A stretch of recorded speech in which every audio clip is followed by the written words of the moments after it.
a listen sometime. I know most people are watching us on social media, but you should definitely, without a doubt, sometimes give it a listen. We are now live on YouTube on the Comedy Schools channel. I just got a notice on my phone that I'm live. So if you subscribe, you'll get a notice too. So now, ladies and gentlemen, we're going to go live on Facebook Live. There's something called IGTV. It's Instagram TV. I'm thinking about checking that out as well to see what can go on there. We are live everywhere, ladies and gentlemen. Good afternoon. It is Friday, Good Friday, April 10th, 2020. My name is Tony Vicich, and you are watching and listening to Living on a Thin Line. This is our daily podcast that we do, your daily distraction from much of what's going on in the world. I'm not a doctor or a scientist or a politician or an epidemiologist or any of those things. I'm just a guy, just like you. So I'm not going to be telling you my theories or my conspiracy theories or my opinions. We're just dealing with fun stuff here during the day. That is the plan. Now, like I said, it's Good Friday, religious services all over the world. And then, of course, Easter on Sunday. Todd Fisher said, I'm very busy, but I'm trying to squeeze you in, Tony. Todd, anytime. Don't you worry. Just glad to see that you popped in. A good friend of ours, and he'll pop on later on, possibly, but he's filmed Trey Goodman films a worship service in Scottsdale. So that is on, and when he pops on, if he does pop on, I will give you the website, but here locally, it's an AZ7 TV. So a lot of people be doing that. I may look at something like that today. It had occurred to me on occasion, especially in my later adult life, to become a little more grounded in the spiritual aspect. And if you're doing that, my hat's off to you. I got fun things to show you today as people start coming on. We'll be telling you some fun things we got going on here. We got Robert Morgan just showed up from New York City. Hello, Robert. Robert, last night I talked to another resident of New York, none other than Kirsten Alberts, who is an alumni of Comedy Schools, and now a very funny female comedian, lives in New York, was giving me some updates on her area in Manhattan, and she works at a coffee shop right downstairs from where her apartment is, and she, of course, is now quarantined with her boyfriend and her dog. Not of course. Why would I say of course? Alan Chamberlain, I have a question for you, if you don't mind my asking, sir. It's a silly little question, okay? Silly question. I was in, Alan, if you're listening, I was in Los Angeles a few months ago, and my daughter lives in the Culver City area. She lives down by Hyperion, and we were going to walk up to the farmer's market, and I had to go to a bank, and I forget which street it was on, but I was walking up the street, and there's an office building there, and I believe some entertainment offices there. And I was walking down the street to the bank, and I saw a man come out of a door with two other guys talking, and I swear to God, it was you, Alan. But then you kind of looked at me, I kind of looked at you, and is that Alan? And you kind of looked at me like, do I know that guy? But I think you then walked into the garage or wherever, and I continued on. So, Alan, if you're hearing this, I want to know, do you guys have offices there in the West LA area near Farmers Market? And I'm not really describing it very well right now, but I wish I would have said hello if it was you. My brother Jerry's here. My dear friend from, as she describes it, the Boom, the comedy Boom, which she helped perpetuate, much to the delight of audiences and comics. Sandy DePerna Phillips is here. Shale Brenner, very funny local lady. Champ de Blasio, good to see you. Ernie Green, good to see you. People are popping on. We're going to have some fun stuff to talk about today. Champ says, yo. David Van Winkle, okay, a.k.a. David John is joining us. Hi, everybody. We're going to, like I said, today is Good Friday. We're waiting to see if Trey Goodman, who's a regular viewer of what we do and is a film director, television director here in Phoenix, if he's going to pop on, because he films church services here in town as well. And if he would tell us then if you're interested in that sort of thing, if you're in Phoenix, you can watch the church services that he films on AZ TV. And then also online. Nancy Yeamans is watching from the old days of Comedy School. Hello, Nancy. Welcome, everyone. So we've made it through another day. Here we are. Okay. What did I do today? Shirley and I haven't really left our house and our yards since last Saturday. We thank God that we have this space. I have walked the dog Roscoe through the park in my neighborhood. It was especially vacant today, primarily I think because of Good Friday. Earlier in the week, there had always been a smattering of dog walkers and families, etc. But then we decided, let's just get in the car and go for a ride. And we can do that because we live out here on the edge of the desert, out on the edge of the desert. Well, it actually would be in the middle of the desert, but we built a bunch of houses there. So now we're on the edge of the desert. We went to Burger King, said, you know what, and went through drive-through, and all we really wanted, because we went off junk food. I've been eating very healthy since this has taken place. And the doctors have been telling me for years that I seriously need to lose weight, even though I didn't think so, because I had confused my young man muscle weight with my old man fat guy weight. I go, I weighed the same I did 15 years ago. So I have been eating in a very healthy way, very little junk, okay, very little sugar. But we decided we got to get something, and we went through a Burger King drive-through. I don't know if any of you are doing this sort of thing yet. I mean, they're really pushing it on the media to go out and support these businesses as we should if we can, But we went to, and all we wanted were a couple of sodas, and it's once again adjusting to a new yet temporary reality. A new yet temporary reality. There was 4 cars. The line was extremely long. And all we ordered were a couple of Diet Cokes. I'm going to show it to you right here. Look at that. There you go. There you go. I haven't had one of these in ages. And all it is soda water and syrup. I don't know if you know, but most places, bars and stuff, this is where you make your money. You make your money off of syrup and water that gets mixed together into something called a soda. But it tasted delicious. But it was $3.50. $3.50, which right now is a pretty big expenditure for the Vicich family and ComedySchools.com enterprises. I'm gonna have a drink of it right now. Mm-hmm. Tasty. Oh, that's so tasty. We were a little shocked, but we decided that was our Good Friday dinner. And then we drove west, basically west on the 347, out past Harris Casino. Pretty large casino and entertainment facility. Not large by, say, Las Vegas standards, but pretty large out here. Been modernized quite a bit over the years. And, of course, the parking lot's deserted. It's just a strange thing to see. But then you go further out and you're just in the desert. Absolutely beautiful. Absolutely gorgeous. This is just me, okay? I'm telling you, one of the things I'm doing is I'm making sure that with safe social distancing, and I can do that with a backyard and a front yard and living in a sort of suburban environment, that I'm getting outside in the sunlight and out into the fresh air. And right now, man, the air is fresh. Getting out in the fresh air as much as possible because that's good for you. It's healthy. Don't stay totally, if you can avoid it, and I know some can't because of living circumstances, avoid just being inside in a closed up environment the entire time. Safe social distancing, etc., all the protocols in place. But if you have a backyard, spend some time in your backyard. You got a front yard, spend some time in your front yard. If you can go for a walk safely, go for a walk safely. It's going to be good for you. You got to keep exercising. Got to take care of yourself. All right. Hello, Randy. Angela Fox says, I remember Maricopa was a gas station and a bar.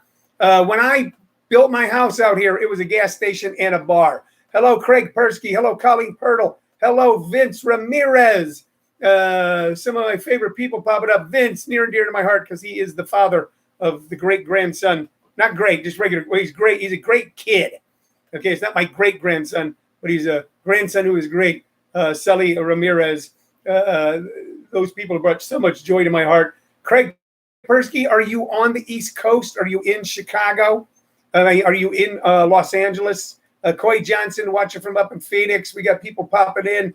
I didn't get an answer from Alan, and I'm sorry, and I didn't mean to impose, but if that was him that I saw in the West LA area a few months ago, and if he remembers that, because we both kind of stopped and looked at each other like, hey, is that somebody? All right, I got Knick-Knack Paddywhacks to show you here today. Remember, this is important. tomorrow, Saturday, we're not on at 2 p.m. Tomorrow, Saturday, we're on at 7 p.m. Saturday nights, we're doing what we call the Saturday Night Comedy Jubilee. I named it after something like an old 1950s, like Grand Ole Opry, Louisiana Hayride. Show's not much different than this show, but it's on Saturday night, and it gives us something to do on Saturday night to watch reruns. I have noticed that a lot of the production companies, when they find a way to do it, they're now putting on programming. Of course, the late night talk show hosts doing late night talk shows from their house. Saturday Night Live is going to do some sort of show this Saturday night. It will include Weekend Update. I just thought I'd give you that information if you didn't know it. We need our minds stimulated. We need our minds stimulated, even if it's that sort of weirdo stimulation of late night talk shows. Let me show you something that might stimulate your mind. I think it's pretty cool. I'm going to show it to you right now. Take a look at that. Everybody see that on Facebook Live? Everybody see that on YouTube? Everybody see that on Facebook Live? Everybody see that on YouTube? What is that? That is a little tiny poster, and it's a very special poster because it's a Bill Graham Presents in Concert. Now, let's first talk about who Bill Graham was. Bill Graham was an amazing human being who escaped Nazi-occupied Europe as a young Jewish child. I heard a story, it might be apocryphal, that he and a group of kids had to march possibly all the way across France. He ended up in the United States with relatives, with nothing, and somehow ended up in San Francisco and decided he wanted to be an actor. And he had an acting troupe, and he was looking for ways to raise money for his acting troupe. This is Bill Graham in San Francisco in the 60s, escaped from Nazi-occupied Europe as a child, now trying to raise money, and heard there were all these local bands. He thought maybe I could hire a couple of these local bands and sell tickets. There was also another promotion company at the time called the Family Dog, and the rock and roll bands in the mid-60s in San Francisco had weird, funky, crazy names. And he actually called them up to hire them. And he go, we're not a band. We're a promotion business. But he did hire other bands with weird, funky names like the Warlocks, who became the Grateful Dead, Quicksilver Messenger Service, the Fugs, Big Brother and the Holding Company, Jefferson Airplane. And Bill Graham became a legend in mid and late 60s rock music because the Fillmores became the cathedral that they all wanted to play in. Later on, as Fillmore West blew up massively, became legendary, he also opened up the Fillmore East. So this is a poster of a show that Bill Graham actually promoted, and it is actually an original poster that we have covered and laminated. How do I know? We're pretty darn sure. And who is he promoting here? Hello, Lily. He's promoting none other than Lenny Bruce. Lenny Bruce. So here's what we've got in this one poster, which is kind of interesting. Bill Graham and Lenny Bruce. Bill Graham and Lenny Bruce. And Bill Graham helped foster what became a new and unique sound, like something never heard before, which was the San Francisco music sound. Bill Graham helped promote that in his clubs, Fillmore West and Fillmore East. Bill Graham also did something else cool, too. He was a little older than the kids that were coming to his clubs and even the bands he was hiring. And he knew that a lot of the music the bands were playing was music from a different era, only now put through a wah-wah pedal and a fuzz guitar, and some sort of weird organ sounds. But then they were playing old blues music. And Bill Graham would get on stage sometime and lecture these kids and going, you don't realize that there were people who wrote these songs that you never heard of. And he started hiring great blues artists of old, guys who had only been able to achieve a certain level of success, say on African-American radio or with African-American records, but that were not bought by white people, and putting these guys on stage, guys like B.B. King and others, and saying, now, you listen to this guy because he is incredible. So he did that. Lenny Bruce, of course. Lenny Bruce is the great-grandfather. Arthur Beckheim says, happy Good Friday, my brother. Happy Good Friday to you, sir. Lenny Bruce is the great-granddaddy of modern stand-up comedy. Lenny Bruce, the patron saint of stand-up comedy, a man who went through living hell in order to make people laugh. It's always been, we don't know what stand-up comedy is going to emerge to be post the Corona era. We don't know what it's going to be. We know initially right now, a lot of it's going to be on new social media, things like Zoom shows. I'm doing a Zoom show April 17th on Zoom with a bunch of workshop attendees, some of who are like veteran comics, but they're just they're sprucing up their stuff, where you'll be able to join on Zoom and we'll be able to hear you laughing. So it'll be like TV, only we can also see your faces. I don't know what it's going to merge to be, but what really kind of I found interesting in the last few years was the comics policing other comics, what they could talk about in a moralistic way. So Lenny Bruce was a guy who broke barriers. Lenny Bruce was a guy who introduced topics and subject matter and language into stand-up that heretofore had not existed. He was a wild guy. He was a junkie. He was married to a stripper. He liked to smoke and drink and dance and party. Brilliantly funny guy. Brilliantly funny guy. Okay? And then after a while, he became a cause célèbre for conservatives as he got arrested in every city he went to because of language. They were arresting and putting a comic in jail for the words that he said. Can you imagine it? Some of you that are comics out there, you do a show and afterwards you walk out and they arrest you because you said fuck. All right? He went through a lot. His cases went all the way to the Supreme Court. It got to be a thing any town he played in. If a district attorney found out, they then put out a warrant for Lenny Bruce because they had to, because that's what you did.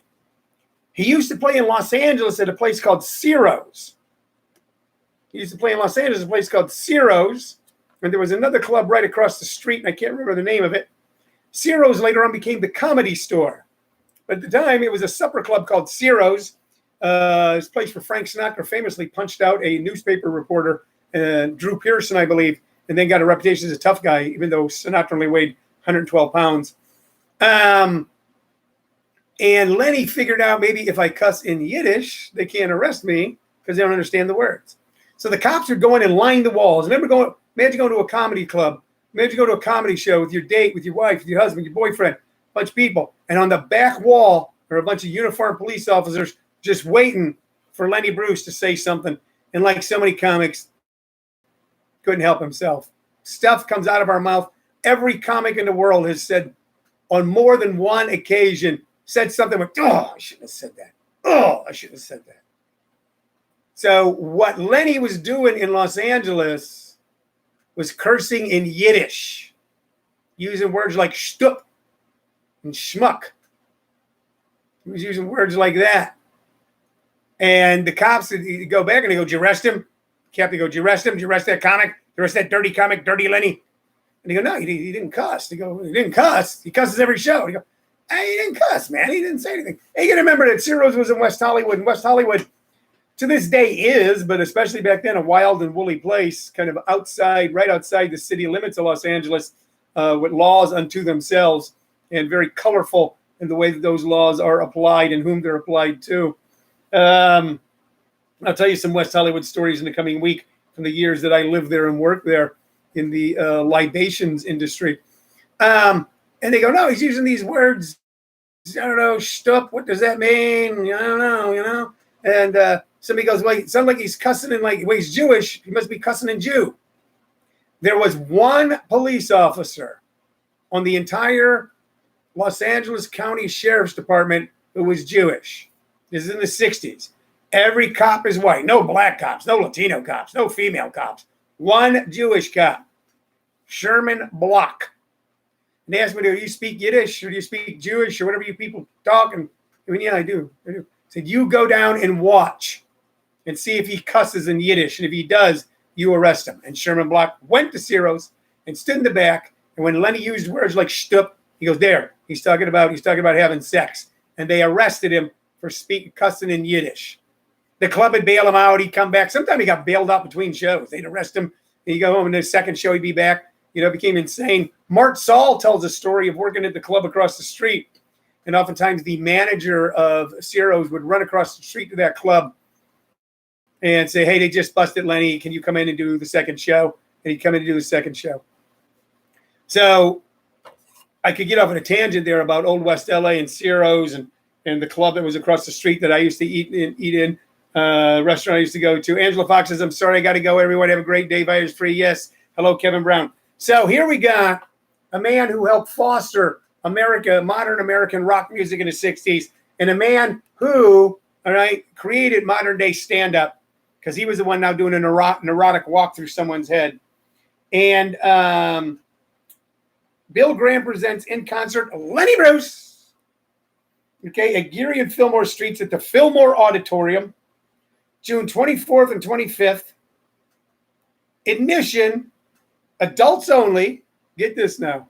Admission, adults only, $2.50, 9 p.m. Friday and Saturday, and in dance the Mothers. So the Mothers of Invention and Lenny Bruce in San Francisco for $2.50. Incredible poster. I don't know the year. I'm thinking probably around, look at it, Lenny, 66, 67, no music. Arthur Belkind is saying, I actually knew Lenny. I have the whole backstory to his Supreme Court case. We can discuss it privately. If you use it, it's fantastic. Arthur, I'm going to talk to you. I'm going to find out. We're going to talk about it. So that's just a little thing I got there. Robert Morgan had said something earlier. I'm trying to get back to it. When George Carlin was interviewed about what he said on stage, he made a point about using the power created by people who came before him to fight power, and he didn't like punching down. Yeah, that's the other thing, too. Here's speaking of, we were talking about Bill Graham, the comedy promoter, great local comedy promoter. Randy Hauser is on with us now. So that's our little knick-knack for the day, our little novelty item. Actual, it's not really a poster. It's almost like a card, okay, of Lenny Bruce in San Francisco in the mid-'60s on the same show with the Mothers of Invention. Pretty wild.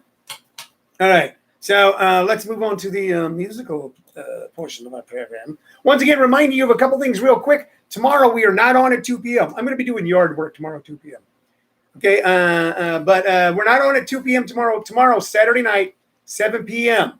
Okay, 7 p.m. Living on a Thin Line special Saturday night comedy Jubilee we'll be putting on for you, okay? Let me drink my horrible soda. I got a Burger King. I hope you're all doing well. I hope you're all finding ways to keep your minds occupied, keeping your hearts and your souls stimulated. Brian Oran is saying, is that a Red Sox pennant behind you? No, sir, it is not. They're both saying it's, you know what? You almost got me there, Brian. No, it is not a Red Sox pennant, you son of a... Gee. Brian Oran, who is, of course, my daughter Alicia's brother. That's a nasty thing to say. Anybody can tell me how they're doing, what they're doing, what's going on. If you got a topic you want to discuss before I get into I build this show around a couple things, okay? I build it around there's Kelly Wilson, my original roommate, a great fun guy I knew in high school and afterwards, and we had many debauched adventures together as teenagers who thought they were all grown up. 17 and 18-year-old boys hanging out in bars all day, okay? Some of us hitchhiking around the country. Some of them go, what the hell are you doing? So I kind of built the show around having some novelty. I've got all these novelty items in my house I've collected. I just kind of throw by the wayside, and I decided I would share them with you and try to fashion a story around it. And I've got tons of music, vinyl and CD, and show those to you. Can't play them. They'll take down your video if you play them, but show them to you. And maybe you want to YouTube or Google the artist I'm talking about. Maybe you used to listen to them and forgot about them. Okay, maybe you're looking for something new. You never heard them before, so you can try it. First one, pretty cool here. Hold on. What have we got? Okay, look at that. Can we see that? I know on Facebook it's backwards, but on YouTube it's not. By the way, you should subscribe to our channel, Comedy Schools, on YouTube. It'll help us out. Kelly Wilson says, tell the Salina, Kansas story. All right, I'll hold off on the Four Tops for a second and tell you that story. 2 days after I graduated from high school, and Kelly graduated, but he was already like gone from school. I think he had enough credits. A lot of us, by the middle of my senior year, I had enough credits to graduate, which was a dangerous thing to tell us, because that means we just caused trouble the last half of the second semester. 2 days after I graduated from high school, a wonderful guy named Craig Pemberton And Sam Moffett and a guy named Electric Ed Tate and myself took off hitchhiking for Boulder, Colorado. We split up on teams. It was Sam and Craig together and me and Electric Ed. Sam and Craig had grown up near one another in Cedar Hill, Missouri. We got thrown together in school later on. We were great high school buddies, along with Kelly and Wayne Schrader and a few others. Kelly's brother, Steve.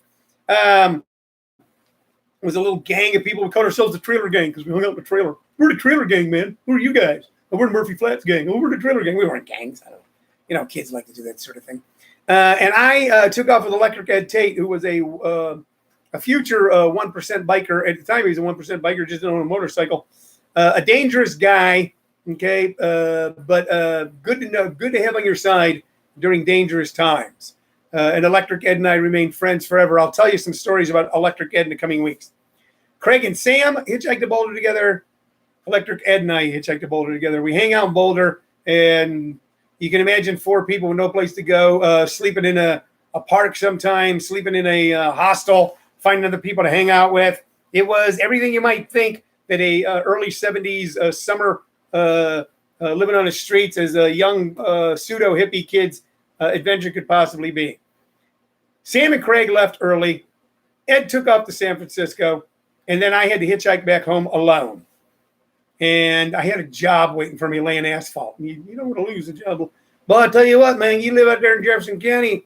That's a good job there laying asphalt. And you got to get your shit. If you don't want to get that job, you want to keep that job, you better get your butt back here. All right, we'll get to somebody else. Maybe you just don't like to work. Coy Johnson says, ladies say I have a black butt. I guess that's a good thing. I don't know. Wash yourself, Coy. What can I tell you?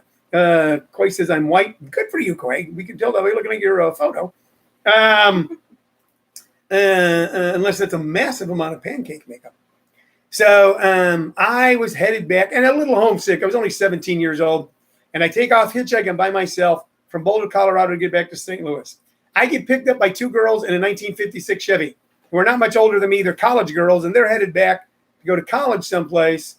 And they drive me 500 miles, half the trip, about a 1,000-mile trip, and drop me off because then they were heading north or south. Okay, I want to say they were in a 56 Chevy. I want to say that they were in a convertible. I want to say that it was a beautiful car, and now I'm getting a little messed. I can't remember now if it was a convertible, if it was a 56 Chevy, but it wasn't a normal car of the time.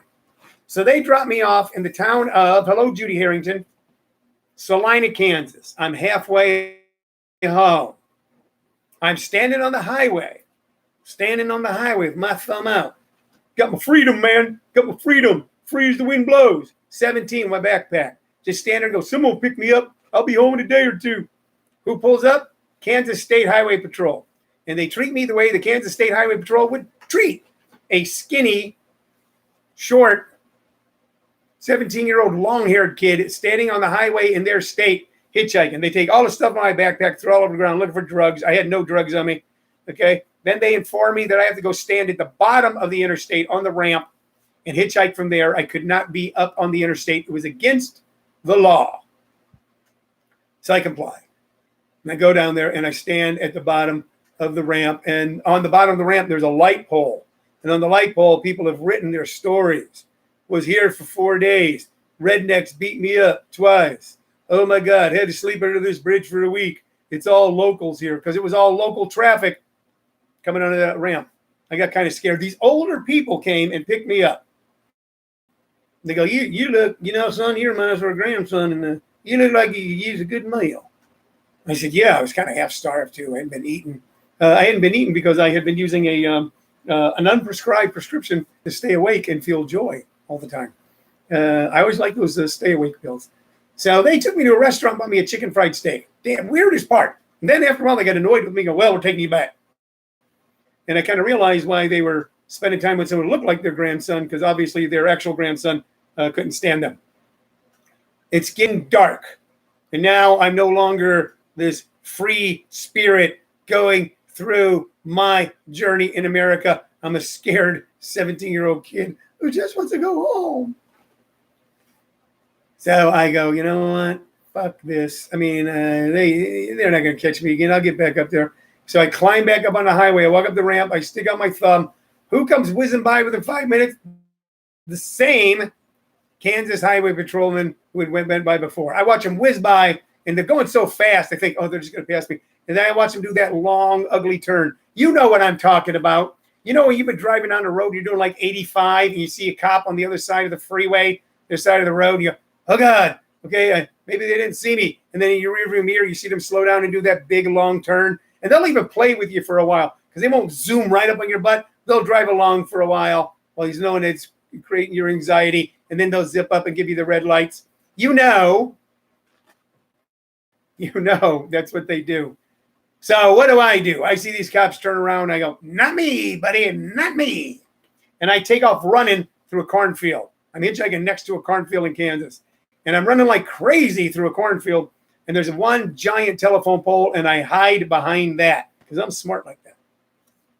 The cops pull up, they get out, and I think, they'll never find me in this cornfield. How are they going to find me in a cornfield? Not knowing, my God, out in that area, that's probably where they caught everybody all the time.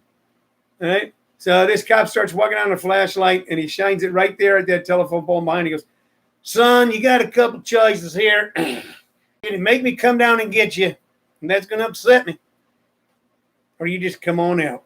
Come on out with your hands up. I go, just come on out with your hands up. And I got arrested, and I spent 3 days in a Kansas jail. Okay, a fairly uneventful time, but in a little cell. And one cop was nice. He actually liked me, and he let me call my parents. And he sat there with me. I talked to my mom and dad. My mom and dad, who I had a very contentious relationship with at the time, drove all the way out to line of 500 miles. My dad, the judge's butt. Guy going up right before me got 30 days. Judge said, well, I was understanding you tried to avoid the officer when he questioned you. It's like this kind of guy kind of sitting like this. Like, I remember the guy had his hair down. He went up to speak to the judge. He tied it back in a ponytail, went up and stood there.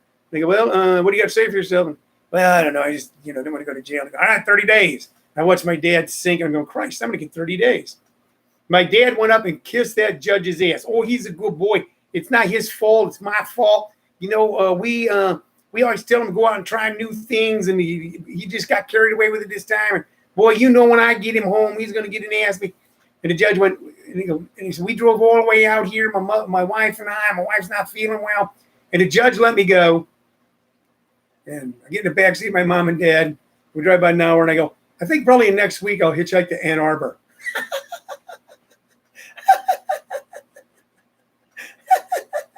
I didn't hitchhike, but I became like a big deal with all my friends, Kelly and Craig and everybody. They wondered where I was.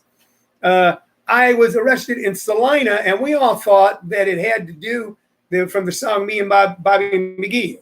Somewhere near Salinas, Lord, I let her slip away. But, Kelly, the truth of the matter is, in the song, Chris Christopherson's talking about Salinas, Kansas, Salinas, California, and not Salina, Kansas. But for all of us, that was like, wow, man, you got arrested, place where Chris Christopherson wrote a song about.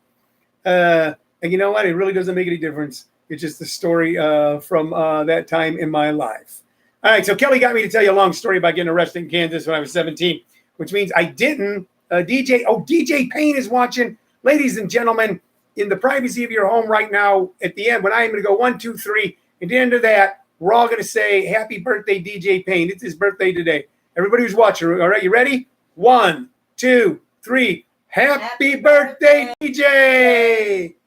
DJ is a buddy of ours. DJ is a very funny comic. DJ will be on the ComedySchools.com Zoom show April 17th. He's worked with me with ComedySchools.com now for a few years. Great setup, man. Great opening act. Very funny comic all the way around. Really has helped me run all the rooms that we promote shows in the greater Phoenix area and beyond. And we'll be doing it again soon, DJ, you bet. But happy birthday, buddy. Happy birthday. You have the best birthday you can have. Robert Morgan says, happy birthday. Coy Johnson says, what's hitchhiking? It's something that people do when they're trying to be cute, Coy. Okay? So when they're trying to be coy. Good to see you, DJ. I'm just so happy to have this crappy soda right now. Deborah Helen Gamble is watching. Deborah and I were in high school together. We were on the student council together. She met my wife and I last time we were in St. Louis. It's good to have so many old friends popping in. DJ Payne says Salinas is the exact midpoint of the country. It is where the private jets stop to refuel and traveling coast to coast. Caliendo, AAA, Jay Leno's jet there once. I don't know what you mean, AAA. But anyway, yeah, okay, it is the midpoint of the country. I played Salina later as a comic too. Salina, Wichita, played all the big towns. That was a big name. What else can we talk about today? I was showing you the Four Tops album. I got it upside down now. Four Tops. And this is not one with their. Once again, I've always got these weird albums without the hits. I Got a Feeling, Brenda, Loving You is Sweeter Than Ever, Shake Me, Wake Me When It's Over, Until You Love Someone, There's No Love Left, Matchmaker, Michelle, in the Still of the Night, which is a Cole Porter tune. Bluesette, Quiet Night, Quiet Storms, and Then. Almost all of these songs, especially on the first side, were written by Holland Dozier Holland. Holland Dozier Holland are the legendary songwriters of Motown that just cranked out hit after hit after hit after hit. Okay, Sugar Pie, Honey Bunch, the Supremes' first 8 singles that topped the charts. They wrote the songs that these guys recorded. If you haven't listened to the Four Tops in a while, go back and listen to songs like Bernadette. Okay, it's Sugar Pie, Honey Bunch. They'll make you feel good. Listen to Reach Out. Okay, stunning vocals and harmony. All right, great tunes, well produced. Once again, if you know why I didn't listen to Motown music, and when I was a kid, I wasn't a big Motown guy because I was a rocker. I want to listen to rock. I wanted to listen to the Beatles and the Rolling Stones and the Jefferson Airplane and rock, man. 10 years after, so I didn't pay a lot of attention to Motown till later on. And when they were around, those songs around, you couldn't avoid them. They were huge hits. But I didn't really pay attention to just how good they were until later in life. And maybe that's why I'm telling you about it now. You might do that too. Our second album of the day. Remember, folks, tomorrow, no show at 2 p.m., show at 7. So tune in to the Saturday Night Comedy Jubilee. Also, I just want to mention this. Grand Funk. Yeah, I got some Grand Funk albums, DJ. I do. I was a big Grand Funk. Everybody was a big Grand Funk fan for about 15 minutes. They put out these really kind of far out albums, songs like I'm Your Captain, that were sort of trippy, psychedelic songs. And then later on, they went out with The Locomotion and I think We're an American Band. Totally different sound. Big hits. DJ Payne said, Pops love the railroad. Yeah, there we are. That's one of my issues is that my peer group I hang out with I'm old enough to be all their fathers. I just don't think that way sometimes, but I guess I am. Just want to mention real quick that Wednesday night, I held my advanced comedy workshop. I can't tell you how much fun it is. I can't tell you how much we enjoy doing it. I can't tell you how great it is to have everybody together in one space interacting like that. It is just wonderful. And last night, I did my first Zoom era beginning workshop. 6 people, 1 from Ohio, 1 from Australia, the rest from right here in the greater Phoenix area. But we had a great workshop last night, and it was tons of fun. If you're looking for something to do outside the box, you go, I got to do something. I'm bored. I got this stimulus check. I got this unemployment. I'm still working. I'm going crazy. Check out comedyschools.com or comedyschools.radionetwork.com and see how you can become a part of this.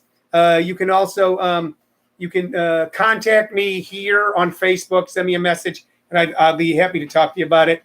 So I just wanted to mention that. 2 things. We got this beginning workshop. We got 3 things. Started our beginning workshop last night. Still not too late to join that one and get you caught up if you want to join in next week. Got our advanced workshop going. Okay, going to be doing a show on the 17th, and that tomorrow, Saturday, all right, only 1 show at 7 p.m., no show at 2 p.m. All right. Hello, Diane Vicich. Well, here's the next one, ladies and gentlemen. All right, once again, this is a little offbeat, but this is cool. Everybody see that? You saw it on Facebook Live. Everybody see that on YouTube? Show it to you on Facebook Live again. Make sure I got it where you can see it. There you go. So, who is that, ladies and gentlemen? That is once again, someone who was like the touchstone of so many things, Joan Baez, one of the most incredible voices in the history of recorded music, Joan Baez. Okay, and this is on Vanguard Records. And the cool thing about Vanguard Records is it was the folk music label of the early 60s. And on this album are all classic folk songs. And it's a beautiful album. Beautiful. Songs like Silver Dagger, East Virginia, Fare Thee Well. I actually know that too. House of the Rising Sun, All My Trials, Wildwood Flower, which is was a great early 1920s, 30s song, I think, done by the Carter family. Donna Donna, John Riley, Rake and the Rambling Boy, Little Moses, Mary Hamilton, Henry Martin, and El Prezo Numero. My Spanish is not that good. This is a Vanguard record. I don't see a year on it, but it's got to be very early 60s. Her voice was the voice of the folk generation for the college kids coming up listening to folk music. Folk music had a big resurgence of popularity, and I can tell you the whole long story. I know why. In the 50s in America, and Joan Baez emerged as a young woman whose voice gave voice to so many great forgotten songs. Later on, of course, she recorded Bob Dylan music, and she had a huge hit with "The Night They Drove Old Dixie Down," the great song by the legendary rock group The Band. And of course, her last final big hit, although she still plays and sings, was "Diamonds in Rust," where she wrote a song about getting a phone call from a drunken Bob Dylan decades after their brief but quite white-hot affair. So Joan and Bob were an item for a while. Joan was a great interpreter of Bob's songs, but after a while, there was no better interpreter of Bob's songs, and he just kind of left her. But if you want to hear a wonderful voice, listen, just do yourself this favor, okay? And because it's already an older song, not as old as this record I showed you, which is from the early 60s. Google or YouTube "Diamonds in Rust" by Joan Baez. It is heartbreakingly beautiful. There's also a weird thing. Judas Priest did a heavy metal version of it. Well, there comes your voice again. So two things to talk about musically, Joan Baez and the Four Tops. Once again, a lot of us are going on this inner journey. We're not going on the great outer journey right now. There will be time for that again. We'll be doing it. We'll be out there in America, in the world. But right now, we get to do a lot of inner exploration, okay? Become familiar once again with all that's around you. Open your senses up a little bit, you know? It's not going to hurt. It's going to feel good. Listen to new things. Okay, find those books laying around your house that you bought that you never read, all right? DJ, a book, it's got paper in it. It's got a lot of words on it. I think I'm going to wrap up for today. I want to thank everybody who watched here on Facebook Live. Thank everybody who watched on YouTube on the Comedy Schools channel. I want to thank everybody who listened on ComedySchoolsRadioNetwork.com. Tomorrow night, I got a boatload of jokes for you. It's going to be a jokey joke night. I'm going to tell all the jokes I've been writing about all this stuff for the last couple of months. I found them all, along with some new ones too. All for you, okay? All for you on Living on a Thin Line. I'm Tony Vicich, for my producer, who just happens to be my wife, Shirley Love Vicich, and without whom this would not be going on.